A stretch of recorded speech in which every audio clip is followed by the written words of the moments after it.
ठाकरे गटाच्या उपनेत्या सुषमा अंधारे बोलतायत, थेट जाऊयात। तेव्हा मात्र त्या कुठलीही माहिती किंवा त्याला आधार असणारा एकही पुरावा देऊ शकला नाही। वाईस वर्षा आम्ही मात्र केसरकर असतील किंवा अनेक लोक असतील याची अनंत माहिती ही माध्यमांच्या समोर उघड केलेली आहे। ही सगळी माहिती उघड करताना जे काही तथ्य समोर आलेली आहेत त्यावर दीपक केसरकरांनी असं म्हटलं की या सगळ्यांच्या मध्ये मी एकटा नाही, 39 लोक माझ्या सोबत आहेत।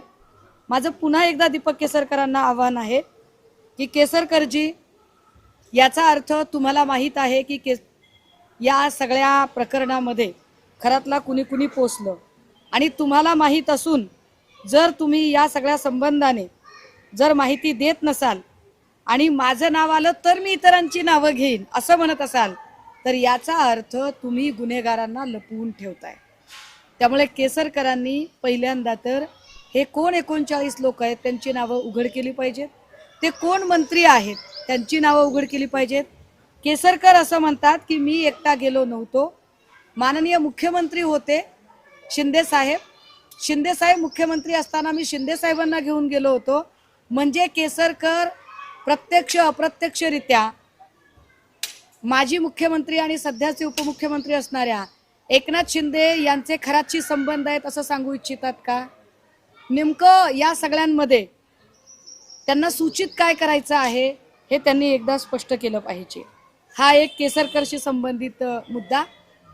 दुसरं असं, आम्ही SITला भेटून सांगितलं होतं की या सगळ्यांमध्ये या दोनही म्हणजे आजी आणि माजी प्रकारच्या शिवनिकाच्या सर्व सदस्यांची चौकशी झाली पाहिजे आणि त्या संबंधाने त्यातली सगळ्यात महत्त्वाची जी 3 नावं आहेत ज्याच्यातलं एक नाव आहे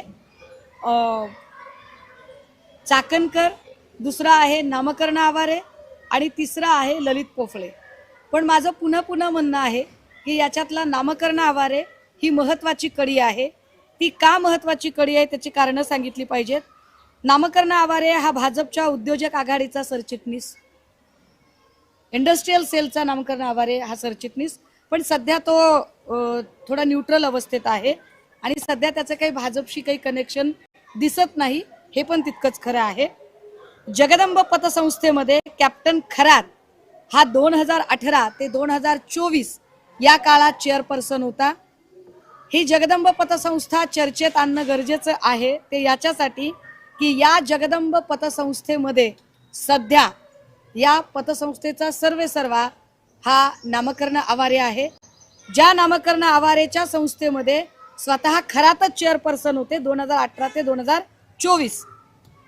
पुढे 3 अपत्य असल्याने सहकारी संस्थेचा चेअरमन होता येत नाही असं म्हणत ती चेअरमनशिप नंतरच्या काळामध्ये थोडीशी ही झाली होती।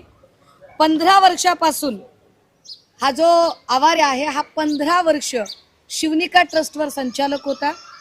म्हणजे शिवनिका ट्रस्टवर आवारे आणि आवारेच्या बँकेवर खरात या दोघांचे आर्थिक हितसंबंध आहेत।